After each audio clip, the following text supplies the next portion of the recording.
Hello my dear students, welcome to my channel Triyasha study centre. Friends, তোমরা যারা দ্বাদশ শ্রেণীতে পড়ছো, আজকে তোমাদের জন্য নিয়ে এসেছি সংস্কৃত প্রশ্ন উত্তর এসএ কিউ। এটা সাজেশানও বলতে পারো, যে সংস্কৃত সাজেশান 2025। অবশ্যই সাজেশান, কিন্তু আমি এখানে লিখেছি দেখো, সংস্কৃত প্রশ্ন উত্তর এসএ কিউ। আর্যাবর্ত বর্ণনম, তোমাদের যে পাঠ্যাংশ আছে, আর্যাবর্ত বর্ণনম, এই গদ্যাংশ থেকে ইম্পর্টেন্ট বেশ কিছু এসএ কিউ তোমাদের রেখেছি। তোমরা জানো যে তোমাদের মোট এসএ কিউ নাম্বার থাকে 11 নাম্বার। গদ্যাংশ থেকে 3, পদ্যাংশ থেকে 3 এবং নাট্যাংশ থেকে 3 এবং সাহিত্যের ইতিহাস অর্থাৎ সংস্কৃত সাহিত্যের ইতিহাস থেকে 2। তাহলে তোমরা বুঝে নিলে যে নাট্যাংশ থেকে 3 নাম্বার থাকে, গদ্যাংশ থেকে 3 নম্বর থাকে, পদ্যাংশ থেকে 3 নম্বর থাকে এবং সংস্কৃত সাহিত্যের ইতিহাস থেকে 2 নম্বর থাকে। এবারে যেন তোমাদের প্রশ্ন কেমন থাকে। তোমাদের প্রশ্ন 4টি করে প্রশ্ন থাকে, ঠিক আছে। গদ্যাংশে 4টি প্রশ্ন থাকে, 3টি প্রশ্নের উত্তর দিতে হয় অর্থাৎ 3 নম্বর। পদ্যাংশেও 4টি প্রশ্ন থাকে, 3টি প্রশ্নের উত্তর দিতে হয় 3 নম্বর। নাট্যাংশে 4টি প্রশ্ন থাকে, 3টি প্রশ্নের উত্তর দিতে হয় 3 নম্বর। এবং সংস্কৃত সাহিত্যের ইতিহাস থেকে 3টি প্রশ্ন থাকে, 2টি প্রশ্নের উত্তর দিতে হয়। তাহলে 3 তিরিকে 9, 2 11 নম্বর মোট তোমাদের এসএ কিউ। আজকের আমি তোমাদের আর্যাবর্ত বর্ণনম এর থেকে ইম্পর্টেন্ট কয়েকটি প্রশ্ন দিলাম। তারপরে তোমাদের লাস্ট মিনিট সাজেশন যাবে টেস্ট পেপার বার হলে অর্থাৎ টেস্টের পর তোমাদের লাস্ট মিনিট সাজেশন যাবে। কিন্তু তোমাদের বারবার বলেছি, এই প্রশ্ন উত্তরগুলো তোমাদের 95% প্রায় মিল থাকে, অতএব এই প্রশ্নগুলো তোমরা তৈরি করে নাও। দেখো, যে খুব সংক্ষিপ্ত ভিডিও, ছোট্ট ভিডিও, এক্ষুনি সেরে দেবো। তোমরা যারা চ্যানেলটি সাবস্ক্রাইব করোনি, অবশ্যই তোমরা চ্যানেলটি সাবস্ক্রাইব করে নাও এবং বন্ধুদেরকে লিঙ্ক বেশি বেশি করে শেয়ার করো।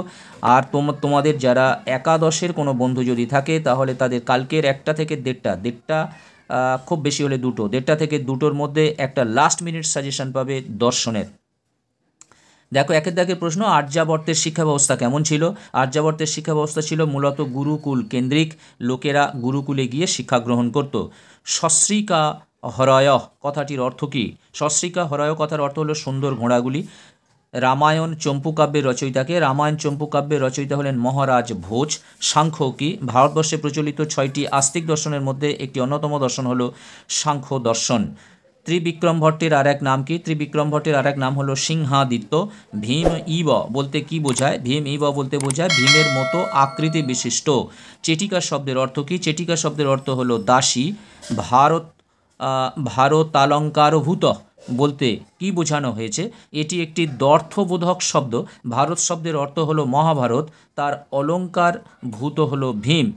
আর অন্যদিকে ভারতবর্ষ, তার অলঙ্কারভূত হলো আর্যাবর্ত দেশ।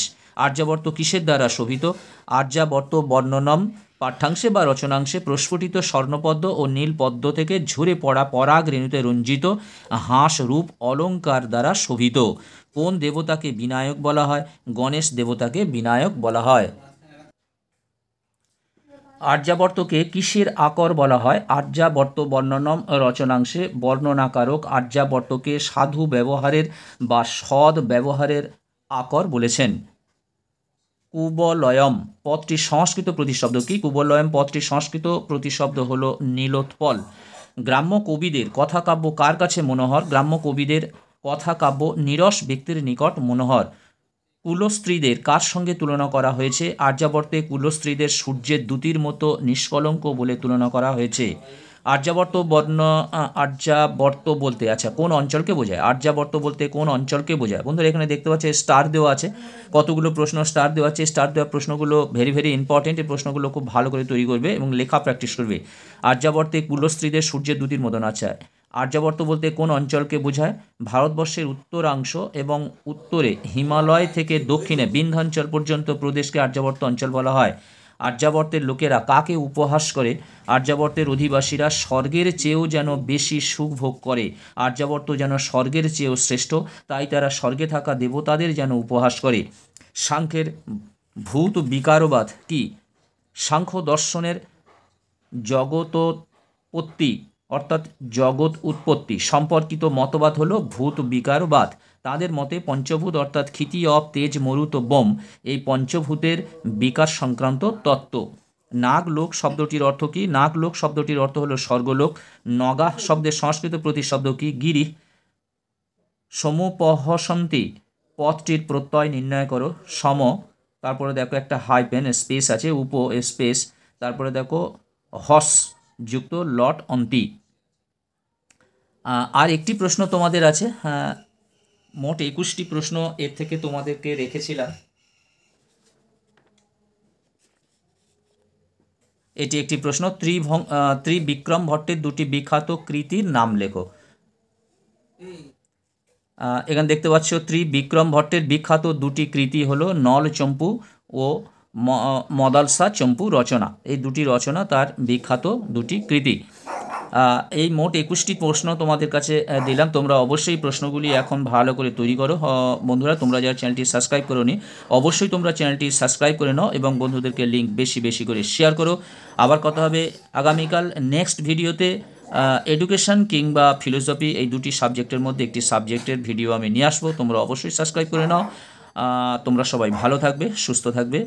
তোমাদের সকলকে অসংখ্য ধন্যবাদ।